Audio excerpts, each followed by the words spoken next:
2028년 저희 교회가 바라보는 표지는 하나님의 축에 전환하라.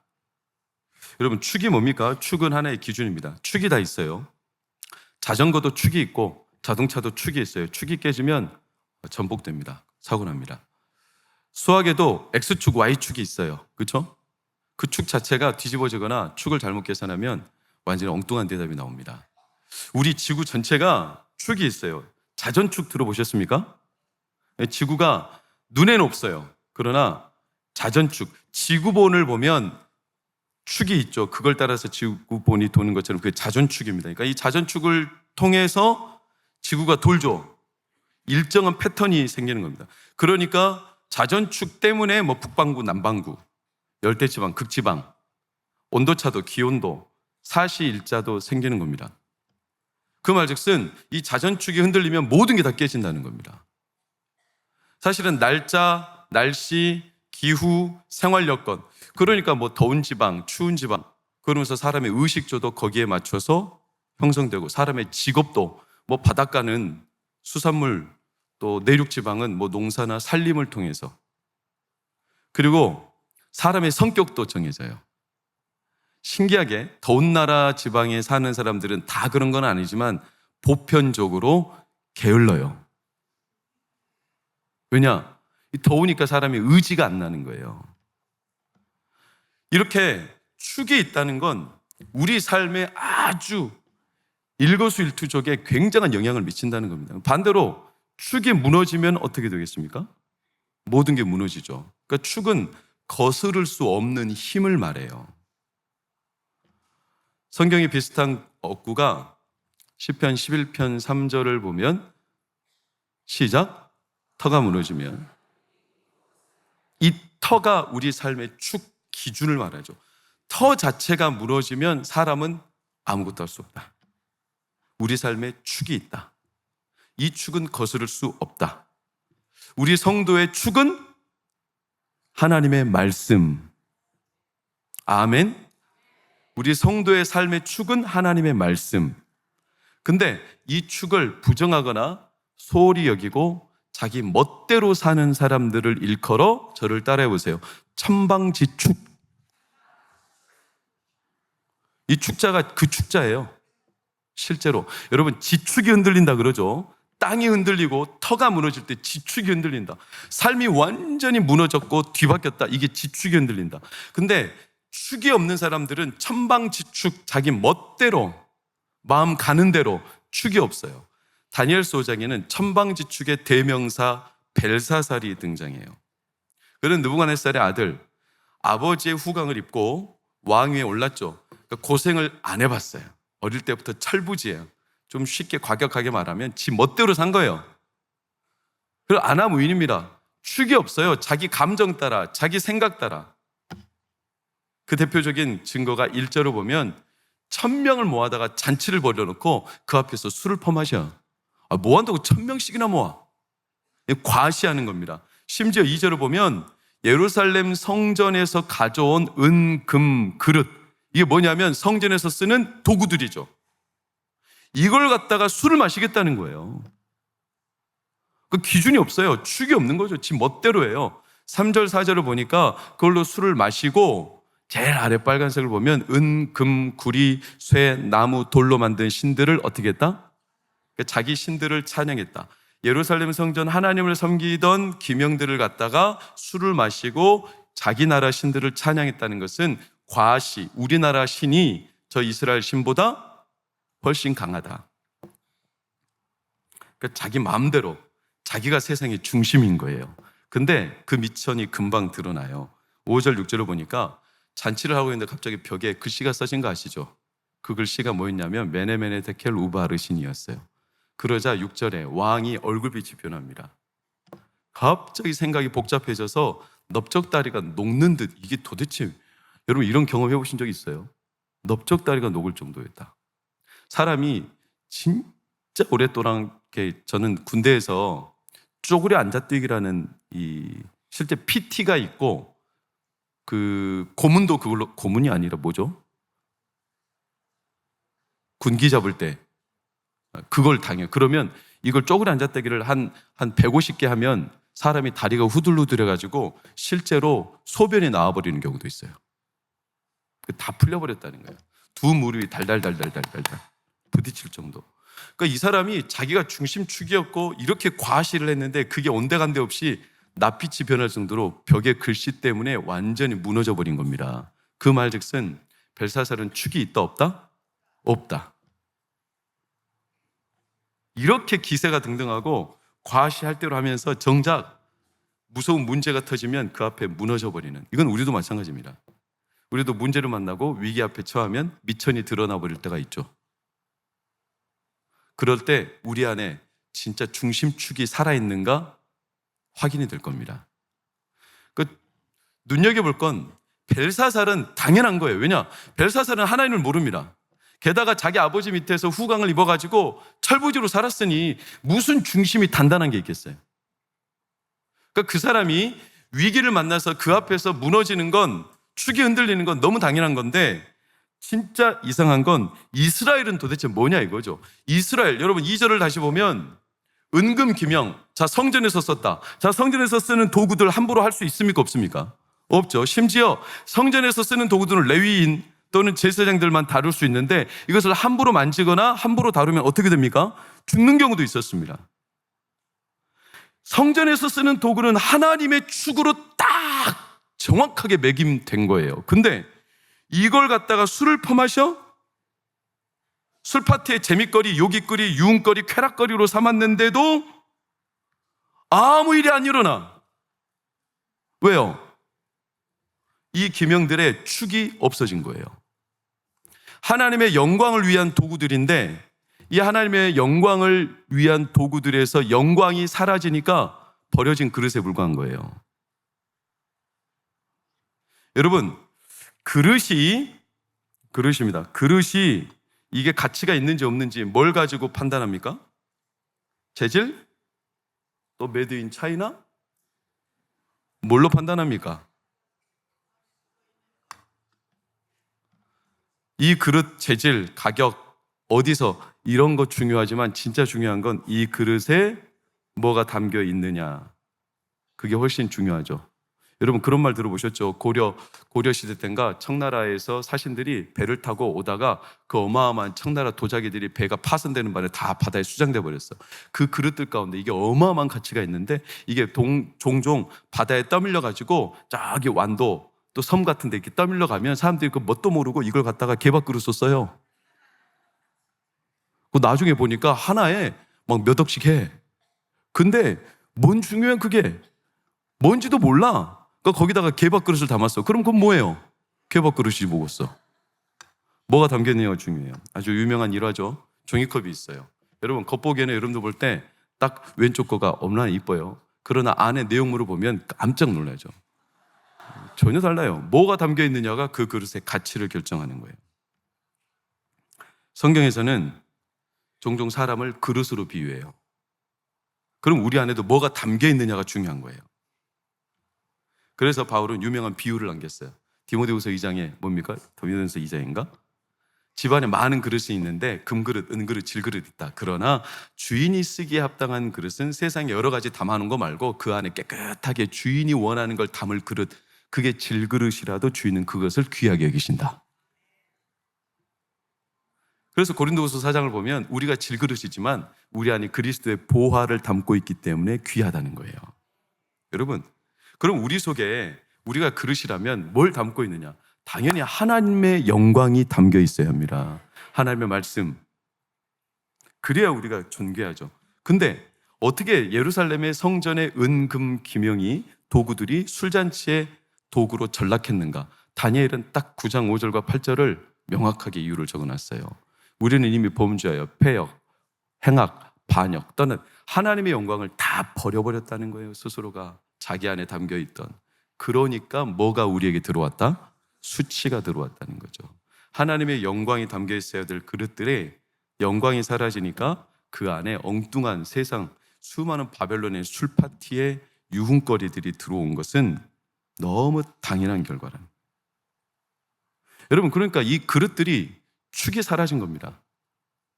이스라엘 백성들의 삶이, 그 나라가 예루살렘 성전이 이렇게 전락했다는 것은 그들의 삶 자체가 축이 없어졌다는 겁니다. 세상은 축과 축의 싸움입니다. 어느 축을 선택할 거냐, 어느 축이 더 세냐, 어느 축으로 땡길 거냐. 근데 요즘에 우리 주변에서 일어나는 대로 여러 가지 뉴스를 보면 축의 위기를 느껴요. 여러분, 스위스에 이 기계가 지금 발동됐어. 봐봐요. 이거 뭔지 아세요? 우주선이 아니에요. 여기에 들어가면 사람을 아주 편안하게 죽여줘. 안락사 기계예요. 그래가지고 생에 의미가 없는 사람들은 여기에 들어가면 편안하게 죽어요. 그 다음, 여러분, 이게 몇 년 동안 먹을 음식인지 아세요? 25년 동안 먹을 수 있는 음식이에요. 이게 종말의 때 밀키트라고 나왔어. 지구가 망하면 이거 빨리 사셔야 됩니다. 지금부터 사놓으세요. 25년간 보존할 수 있는 밀키트예요. 그러니까 지금 세상이 이런 것들이 우스갯소리 같지만 여러분, 생명에 대한 축이 흔들리고 있어요. 사는 게 뭐냐? 죽음이 뭐냐? 요 몇 주 전에 36주 된 아기를 낙태하는 걸 유튜브로 찍어서 올린 엄마가 있어요. 지금 논란이죠. 그래서 지금 수사에 들어갔어요. 끔찍하죠. 여러분, 36주면 아기가 10cm 자라요. 그럼 아기에게 머리, 팔, 다리, 그리고 안에 내장기관, 뇌까지 다 있어요. 눈, 코, 입 싹 있어요. 이 아이를 낙태를 시켜요. 그러니까 이 분해를 하는 거예요. 뜯어내, 신체를. 이거를 그대로 고스란히 촬영을 해서 브이로그로 올렸어요.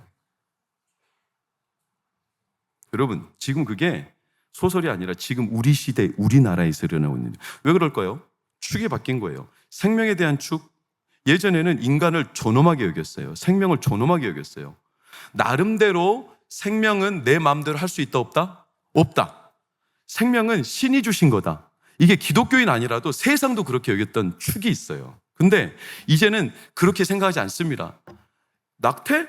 아니, 내 몸에 내가 아이를 가졌어. 내 몸에 있는 거니까 내 마음대로 할 수 있다는 거예요. 그러니까 내 행복을 위해 내가 아이를 낳으면 불행할까봐, 이 아이가 기형이면 불행할까봐 이 아이 내 건데 내 마음대로 할 수 있지. 그래서 죽여버리는 거예요. 축이 자기로 바뀌었어. 나름 생명에 대한 축이 있었는데 이제는 내 행복을 위해 내가 원한다면 내 마음대로. 여러분, 이게 축이 바뀌었다는 여러 가지 증거 가운데 아주 사소한 몇 가지 예에 불과합니다. 특히 전 세계적으로 축이 흔들린 게 뭐냐면 2020년부터예요. 뭐죠? 2020년에 뭐가 있었어요? 코로나가 터지고 난 뒤에 인간의 생활의 축이 바뀌었어요. 그래서 모든 생활 축이 뭘로 바뀌었냐면 핸드폰으로 바뀌었어요. 모바일로, AI 이런 걸 싹 다 바뀌었어요. 그래서 우리는 이제 배달도, 병원도, 어떤 일을 해도 다 모바일이나 핸드폰이나 인터넷망을 통해서 해요. 아예 그게 편해졌어요. 예배조차도 축이 바뀌었어. 현장에 오는 예배보다는 온라인으로. 그래도 우리 교회는 이렇게 가득 찼으니 얼마나 감사해요. 안 와요, 교회. 예배 축이 바뀌었어요. 굳이 가야 되냐는 거예요. 그럼 천국도 나중에 그냥 인터넷으로 가지.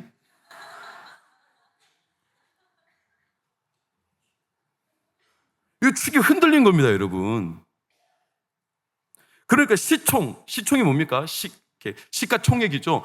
회사들의 시가총액, 이걸 좀 쉽게 말하면 미래 투자 가치를 말해요. 여러분, 어떤 주식을 살 때 여러분 어떤 주식을 사요? 앞으로 미래가 있는 주식을 사요? 미래가 없는 주식을 사요? 미래가 있는 주식을 사죠. 돈이 오를 주식, 가치가 투자할 만한 회사들. 옛날 때는요, 1차 산업들이 주식이 비쌌어요. 뭐 석유회사, 뭐 도요타, 생산라인. 근데 지금은 그런 회사들은 아주 최하위예요. 1위는 뭐냐면 MS나 또 애플이나 구글이나 아마존이나 엔비디아나 또는 뭐 이렇게 테슬라. 쉽게 말하면 모바일이나 인터넷으로 사람들의 쇼핑과 눈요기, 재밌거리를 즐기게 해주는 이런 네트워크 컨텐츠들을 다루는 회사들이 어마어마하게 시가총액이 성장해서 삼성의 제가 알기로는 시가총액이 270조인가 300조인가 그런데 MS가 3,000조예요. 10배가 넘어. 여러분, 우리나라 현대자동차는 시가총액이 170조인가 그런데 테슬라는 1,500조예요. 그것도 불과 3, 4년 전에 테슬라가 주가가 이렇게 올라버렸어요. 왜? 축이 바뀐 거예요. 그 말즉슨 우리 생활 패턴이 바뀌었다는 거예요. 사람들이 더 이상 예전의 생활 패턴 가지고 살지 않아요. 이게 우리한테 와닿지 않을 수도 있죠. 근데 어제 프랑스 파리 올림픽 개막식 보셨습니까? 보셨습니까? 약간 좀 이상한 것들 보셨습니까? 프랑스는 굉장히 자유의 나라, 굉장히 예술적인 나라. 그래서 프랑스 자유혁명하면 유명하죠. 근데 너무나 많이 축이 흔들렸고 프랑스가 너무나 많이 넘어가 버렸어요. 여러분, 이 사실 한번 봐봐요. 이게 최후의 만찬 예수님 사건을 그대로 모티브로 따내서 이렇게 만들었어요. 저 가운데 후광 비치고 있는 여자가 누구냐면 트랜스젠더예요. 이렇게 딱 모티브를 잡아가지고 프랑스 개막식 때 이렇게, 그러니까 예수님이 동성애나 트랜스젠더를 굉장히 옹호하는 인물로 이렇게 변질을 시켜버려요. 그 다음 사진 봐볼까요? 여러분, 동성애 결혼을 프랑스 개막식 때 공공연하게 보여줘요. 그 다음 봐볼까요? 마리 앙뚜아네트 목이 잘려서 죽였죠. 굉장히 잔인한 여자이긴 했지만 이 당시가 프랑스 왕국의 절대 왕정입니다. 이 말즉슨 마리 앙뚜아네트가 잘했다는 게 아니에요. 그래도 그 당시는 절대관념이 있었어요. 이게 뭐냐면 신이라는 존재를 인정하던 시대였어요. 근데 그의 목을 쳤다, 그걸 다시 이렇게 보여주는 것은 신을 부정한다는 하나의 제스처예요. 여러분, 개막식의 한 오프닝 무대에 보면 저게 뭐가 보입니까? 금송아지가 보이죠? 놀랍죠? 금송아지는 출애굽기 32장에 나오거든요. 하나님이 없어도 금송아지를 통해서 얼마든지 살 수 있다는 물질 풍요, 우리는 신의 권세를 더 이상 인정하지 않는다. 그러니까 프랑스는요, 굉장히 자유의 나라인 것처럼 보이지만 엄밀히 말하면 하나님의 축에서 이제 세상 축으로 완전히 뒤바뀌어 버린 나라예요. 이걸 공공연하게 보여줘. 보는 사람들도 불편하대. 아니, 꼭 개막식 때 저렇게 해야 되는 거예요. 그럼 저렇게 하는 게 우연이겠냐 이 말이죠. 그냥 아무 생각 없이 만들었겠어요? 저걸 만든 제작자들은 의도가 있겠죠. 의도 없는 이런 공연은 없어요. 다 메시지가 있는 겁니다. 그럼 메시지가 뭘까요? 우리가 나타내고자 하는 가치인 거죠. 그러니까 세상과 이 교회는 늘 축의 싸움인 거예요. 세상의 축, 하나님의 축. 서로 밀고 당겨요. 누가 힘이 세냐? 벨사살은 자기가 축이었어요. 그러니까 예루살렘 성전에 기명을 갖다가 술을 퍼마시잖아요. 이 벨사살 때 이 다니엘이 환상을 본 게 7장 8장입니다 제가 이건 특별 새벽 기도 때 이미 나눴던 말씀이라 자세하게 다루진 않아요.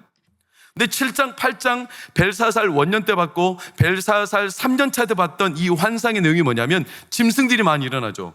그게 뭐냐? 사자, 곰, 표범, 괴물 같은 짐승. 8장에는 숫, 양, 수렴소. 사진 한번 보면 기억이 딱 나실 거예요. 기억나시죠? 그래서 수장이 있었는데 숫염소가 현저한 불로 수장을 쳐 부수는 이 환상, 이게 간단하게 7장도 8장도 세상의 흐름을 하나님이 보여주셨어요. 이 나라가 일어나, 바벨론이 일어나, 그 다음에 페르시아가 일어나요, 그 다음에 헬라 그리스가 일어나요, 그 다음에 로마가 일어나. 이런 대제국들이 일어나면서 다 일어나는 나라 왕들마다 자기가 축이라는 거예요. 내가 전 세계의 축이라는 거예요. 세상의 중심. 그런데 다니엘은 뭘 봤냐? 그런 축이라고 주창하는 왕들이 하나같이 다 사라져. 다 깨져. 그런데도 자기들은 몰라요. 그래서 자기가 힘 있을 때 자기가 축이라고 생각하고 8장 4절을 보면 자기 마음 원하는 대로 행하고 살아가는 겁니다. 임으로, 자기 멋대로, 천방지 축. 자기들이 세상의 중심이시.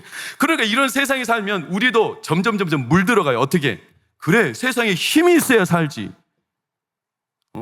내가 세상에서 인정받으려면 그래도 힘이 있어야, 남하고 제압해서 남을 이길 수 있는 힘. 그게 힘이든 재물이든 권력이든 인간관계든 그게 내 삶의 어떤 요소든 간에 그게 있어야 내가 마음에 원하는 대로 할 수 있지 라고 계속 힘겨루기가 우리의 축싸움이, 사실은 마귀가 그 싸움을 계속 우리에게 이제 걸어오는 겁니다. 근데 우리는 그걸 알아요. 하나님의 말씀이 우리의 축이라는 걸 믿으십니까? 믿으십니까? 저도 믿습니다.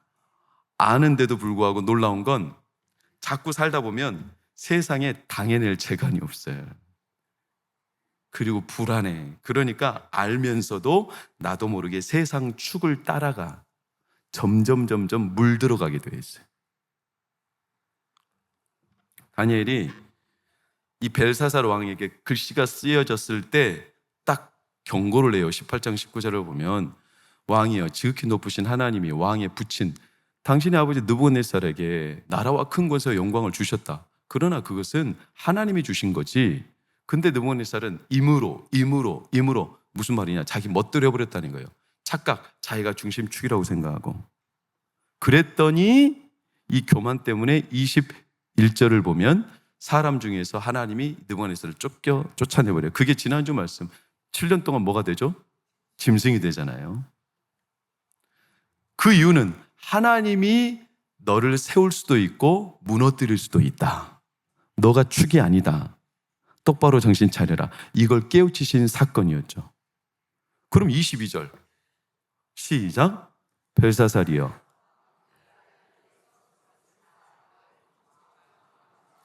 당신은 그 아들이 되어서 이걸 알면서도 아무리 어마어마한 제국이고 자기가 중심축인 것처럼 버젓이 서 있어도 금세 사라질 수 있다는 것을 알면서도 봤으면서도 아직도 마음을 낮추지 않고 네가 축이라고 생각하냐? 근데 그게 잘 안 된다니까요. 왜? 세상을 살면 불안해요. 당연히 재간이 없어. 그래서 나도 모르게 세상 축으로 끌려간다고요. 이 축의 겨루기라고요. 이게 심지어 우리 삶의 밑바닥까지 다 깔려 있다고요. 여러분, 내 중심으로 살려고 하는 의지가 얼마나 강한 줄 아십니까? 심지어 가정 안에서도 그건 많습니다. 자녀들이 내 마음대로 안 하면 얼마나 분통 터지고 얼마나 밉습니까? 여러분, 우리 아내분들은 남편이 내 말대로 안 하면 얼마나 꼴보기 싫습니까? 남편들은 아내가 말해도 귀뚱해도 들리지 않고 다 무시해버리죠? 다 자기 중심이에요. 자기에게 축이 있는 거예요. 그렇지 않습니까? 다 아니라는 표현, 나만 썩은 놈이네 하죠. 얼마나 자기 중심 축대로. 이게 우리의 본성이에요. 그러니까 바벨론 벨사살 왕 때 이런 착각과 지가 중심축이라고 생각하는 이런 물드는 일들은 오늘날까지 계속되고 있고, 더 나아가서 나중에 요한계시록을 보면 바벨론 음녀라고 아예 마귀의 존재를 그렇게 바꿔서 묘사하는 걸 보면 이 세상이 끝날 때까지 사람들은 다 자기 중심으로 생각하며 자기 안에 축을 가지고 하나님의 임하심, 하나님의 권위, 하나님 말씀을 무시해버리고 끝날까지, 예수님 오신 날까지 하나님을 몰라보고 사는 이들이 너무나 많다고 성경은 경고하고 있어요. 그러니 여러분, 우리가 이 시대를 살면서 한번 딱 축을 제대로 받고 축이 흔들리지 않도록 기선제압을 하지 않으면 한번 틈이 생기면 마귀는 계속 그 틈을 노리고 한번 입질을 하게 되면 계속 입질을 합니다. 줄다리기를 해보면 줄다리기 할 때 어떻게 이기는 겁니까? 줄다리기를 잘 당겨서 이기는 게 아니에요. 제가 대부분 줄다리기를 잘하는 팀은요, 버티기를 잘하는 거예요. 안 흔들려. 그래서 버티고만 있어도 저쪽에서 계속 지들이 당겼다가 힘이 빠지면 따라가는 거예요. 그래서 줄다리기 이기는 팀은요, 주로 제일 앞에 누가 서 있어요? 등치가 서 있어요. 예를 들어서 최홍만 같은, 이 봐봐요. 최홍만 같은 소수들이 딱 서 있으면 이 줄다리기는 게임 이미 끝난 거예요. 2m 10에 최홍만이 딱 서 있어. 그러면 안 당겨도 돼. 그냥 축만 잡고 서 있으면 저쪽에서 지 혼자 힘 쓰다가 힘 빠져가지고 따라오게 됩니다. 신앙은 버티기죠. 내 안에 중심축을 붙들고 버티는 거죠. 이 최용만 같은 선수가 블레셋 진영에 있었어요. 누구죠? 골리앗입니다. 골리앗이 버티고 있으니까 이스라엘 백성들이 40일 동안 굴 밖으로 나오지도 못하고 계속 질질 끌려다녀요. 전쟁의 축이 블레셋 군한테 있었어요. 근데 놀라운 건, 진짜 놀라운 건 40일 되던 그때 누가 골리앗의 3분의 1밖에 안 되는 그 작은 소년, 지금으로 따지면 주민등록증도 안 나온 소년이 나가더니 골리앗과 맞짱 뜨겠다는 거예요. 그래가지고 맞짱을 떴는데, 아니 골리앗 진영에 있던 축이, 싸움의 축이 이게 이스라엘 진영으로 옮겨오네. 축이 바뀌네. 왜냐? 다윗이 키가 크고 다윗이 용맹하고 다윗이 기술이 뛰어나서 다윗이 뭔가 군사 능력이 뛰어나서가 아니라 다윗 안에 계신 하나님의 축이 얼마나 단단한지, 저 골리앗이 흔들리지 않을 것 같았는데 이 싸움의 축이 다윗에게로 이동되고 하나님의 그 전쟁의 축을 하나님께서 바꿔버리신 거 아십니까? 믿으시기를 축원합니다.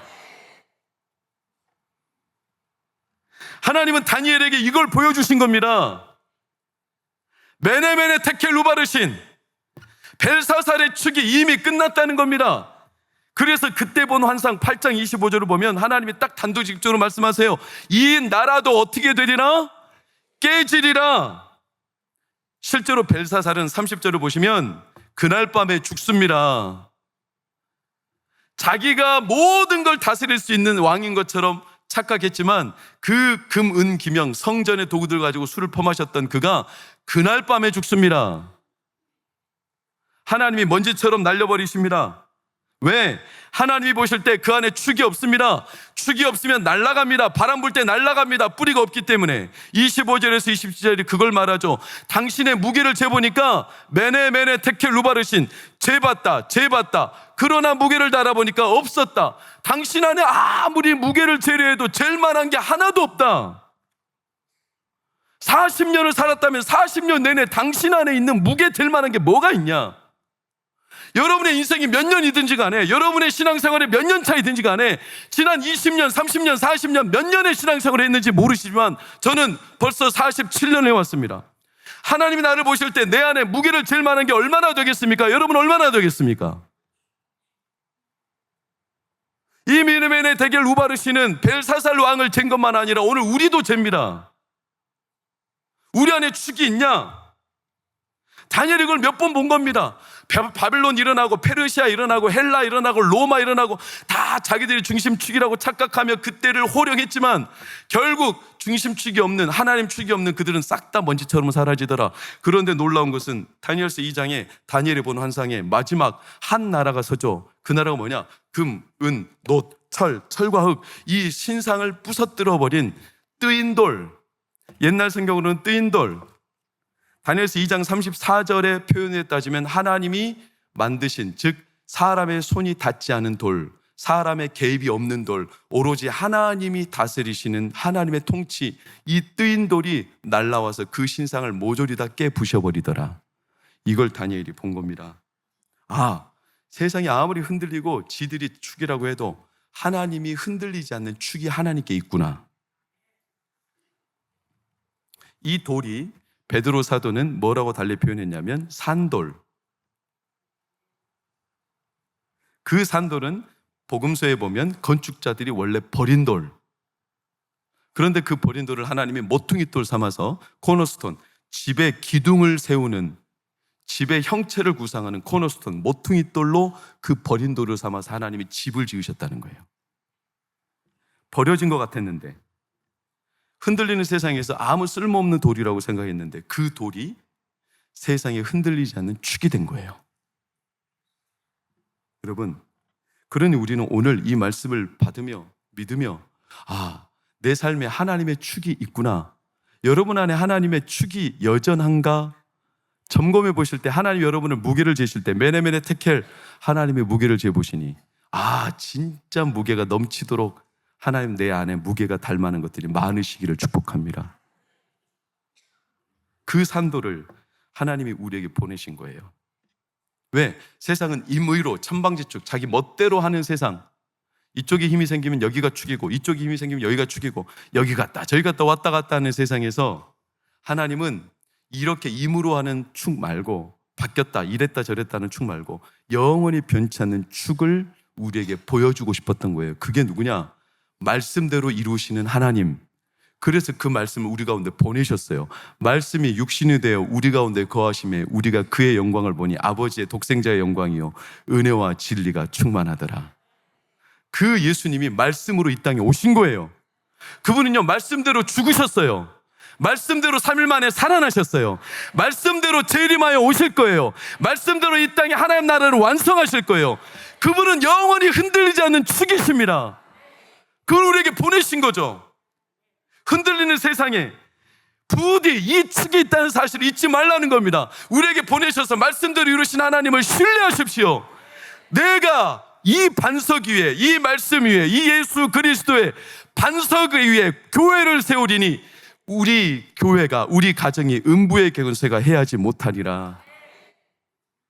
더 나아가 베드로서 2장 4절 5절을 보면 베드로서다 우리가 말해요. 그 너희도 산돌이니. 베드로서 2장 4절 5절 너희도 산돌같이 신령한 집으로 세워졌다.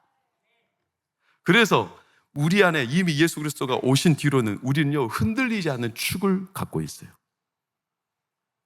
마태복음 21장 42절 44절 예수님 말씀하셨습니다. 예수께서 이르시되 너희가 성경의 건축자들이 버린 돌이 모퉁이의 머릿돌이 되었나니, 43절을 보면 그러므로 내가 너에게 이르노니 하나님의 나라를 너희는 하나님의 축을 부정하고 무시하는 자들은 빼앗기고 그 나라의 열매 맺는 백성이 받으리라. 그 다음 빨간색 시작. 그 돌은 흔들리지 않는 영원한 축인데 거기에 어떤 권세가 들어와도 그 권세가 다 깨어져 버리는 하나님의 영원한 산돌. 이걸 다니엘이 본 겁니다. 뜨거웠습니다. 그래서 다니엘이 사자굴 속에도 들어갈 수 있었고, 그래서 다니엘이 그 친구들이 불 속에도 들어갈 수 있었고. 왜? 아무리 세상이 흔들려도 내 삶에 하나님의 축은 흔들리지 않으니.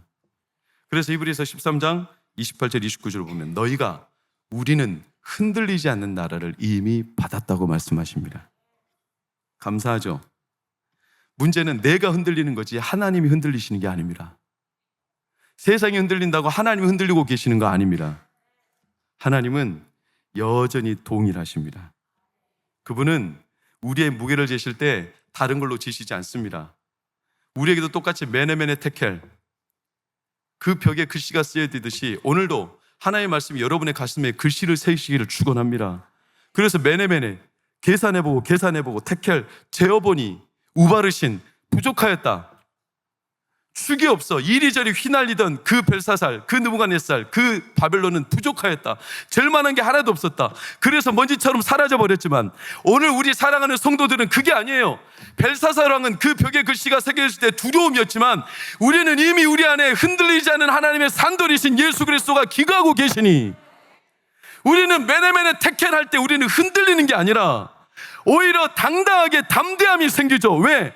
내 삶은 초라하고 흔들리고 너무나 보잘것없지만, 나는 깨지기 쉬운 질그릇이지만, 내 이 그릇이 너무나 보잘것없는 형편없는 삶이지만, 놀라운 건 내 안에 담고 있는 그분 예수 그리스도가 너무 귀한 분이기 때문에 하나님은 그 예수님 때문에 우리를 재어보시며 너는 됐다, 너는 충분하다, 너는 하나님 마음에 합한 자다라고 말씀하시는 겁니다. 그래서 우리에게 뭐라고 하면 메네메네 테켈 우바르신이 아니라, 저를 따라해보세요. 메네메네 테켈, 우리 주님. 우리를 재실 때는 우리 안에 예수 그리스도는 무게를 재세요. 그러니 사랑하는 여러분, 예수님 잘 믿으십시오. 세상 흐름 따라 이랬다 저랬다 왔다 갔다 내 축이 흔들리는 이 세상 도전하며 나도 모르게 내 현실에 찌그러지며 자꾸 하나님이 아닌 다른 축이 내 삶에 들어올 때, 여러분, 우리 안에 진짜 흔들리지 않는 축이 있음을 다시 믿음의 눈으로 보시기를 축원합니다. 오죽했으면 하나님이 그 말씀이 육신이 되어 우리 가운데 거하셨는데 그것조차도 우리가 잘 모르니까, 예레미야 31장 31절에 33절을 보면 여호와의 말씀이니라, 보라 날이 이르리니 내가 이스라엘 집과 유다 집에 새 언약을 맺는데, 놀라운 것은 33절, 그러나 그날 후에는 내가 이스라엘 집과 맺을 언약은 이러하니, 두 번째 시작, 곧 내가 마음에 기록하여 나는 그들의 하나님이 되고 그들은 내 백성이 될 것이라 여호와의 말씀이니라. 우리가 도무지 잘 믿지 못하고 흔들리고 또 축이 위태위태할 때마다 하나님은 그런 우리에게 아예 잊혀지지 못하도록 우리의 가슴의 신비에다가 하나님의 말씀을 새겨버리셨습니다.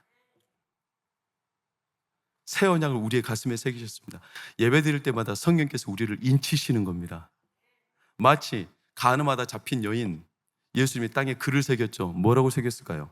많은 학자들의 이야기가 있지만 저는 그냥 단순해요. 예수님은요, 그 여자 돌로 죄 없는 자가 치라고 쳤을 거예요. 근데 한 사람도 못 쳐요. 왜냐? 그 여인을 예수님이 축이 되어 지키신 거예요. 아무리 흔들리고 깨졌어도 여러분, 우리 삶에 하나님이 이미 흔들리지 않는 나라를 주셨습니다.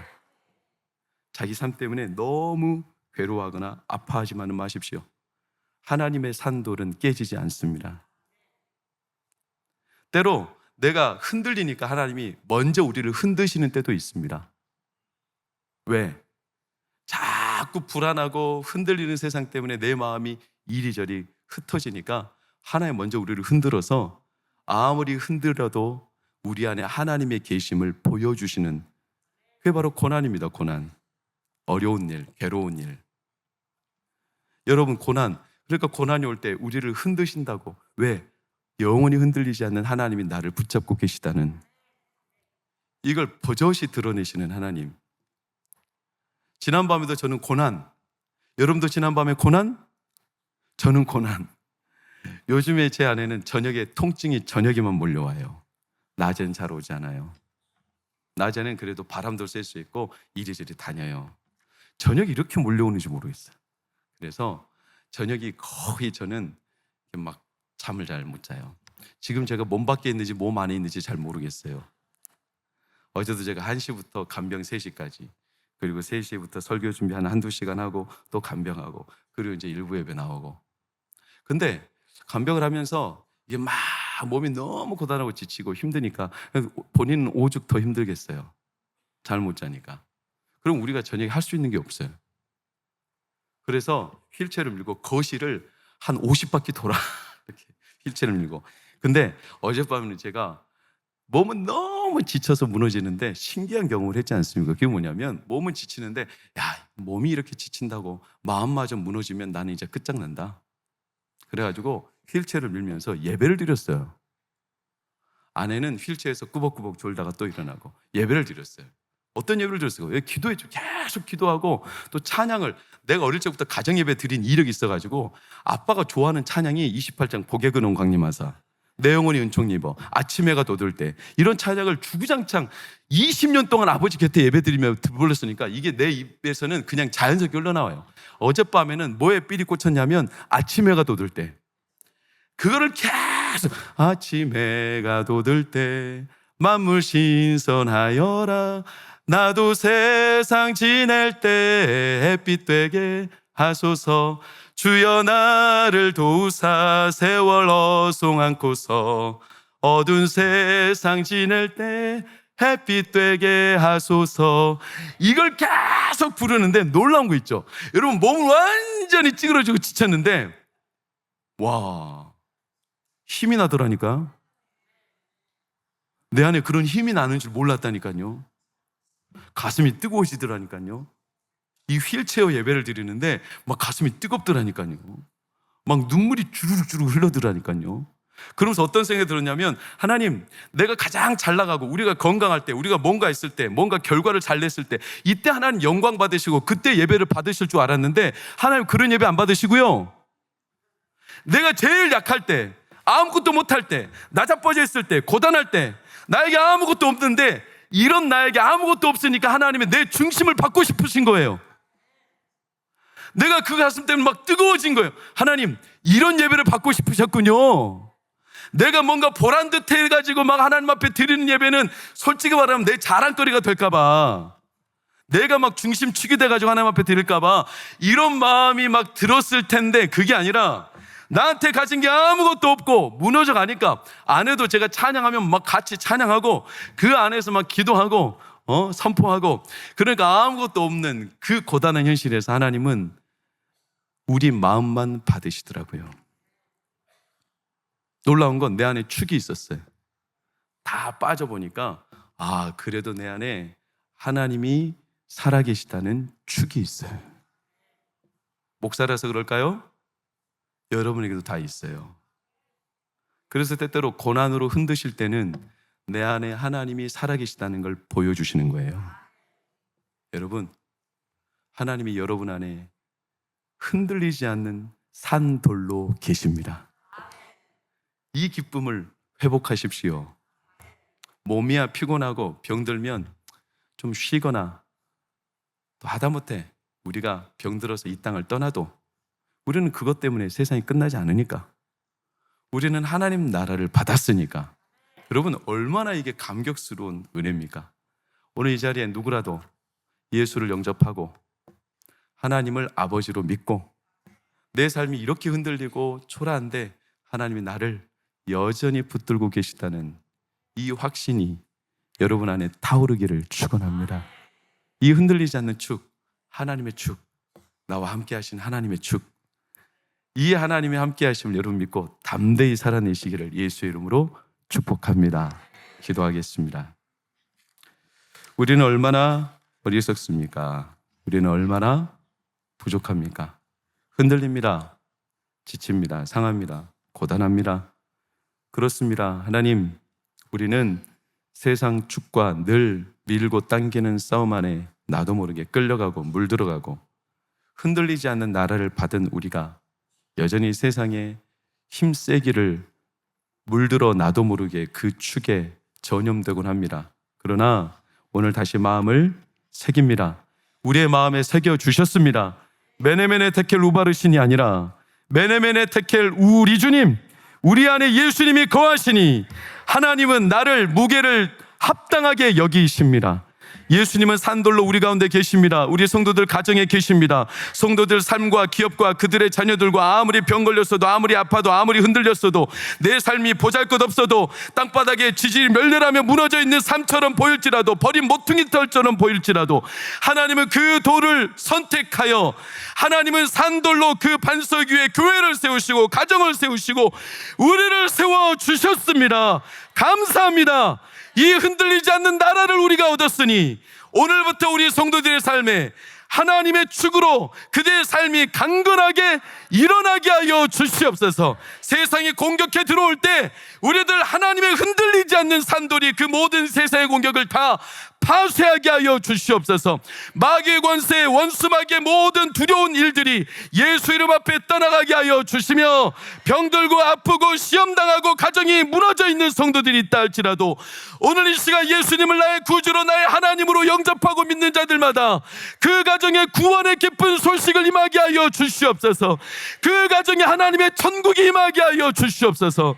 그의 삶에 하나님의 영광이 다시 임하게 하여 주시옵소서. 그래서 세상의 것들로 담아내는 그릇이 아니라 하나님의 영광이 우리 가정에, 우리 삶에, 우리 영혼에 다시 가득가득 부어져서 어느 날 나도 모르게 기쁨 가운데 주님을 마음껏 찬양하며 하나님 때문에 우리 삶이 흔들리지 않음을 뚜렷하게 경험하는 우리 모든 성도들 되게 하여 주옵소서. 이제는 우리 주 예수 그리스도의 은혜와 하나님의 크신 사랑과 성령의 감화 감동 교통으로 평안 인도하심이 오늘 흔들리지 않는 나라를 받은 우리가 흔들리는 세상에 나도 모르게 축이 이리저리 뒤엉킬 때 하나님은 우리 가운데 말씀을 주시고 말씀이 육신 내 우리 가운데 거하시며 우리 가운데 산돌로 반석 위에 우리 교회와 가정과 우리 자신을 세우셔서 영원히 흔들리지 않도록 우리 가운데 축이 되어 주신 것을 믿고 확신하며 담대히 당당하게 힘있게 하나님의 자녀된 자로서 오늘부터 회복될 줄 믿고 씩씩하게 살아갈 우리 모든 성도들, 그들의 가정, 자녀들, 환우들의 미래 가운데 영원히 함께 하시기를 간절히 축원하옵나이다. 아멘.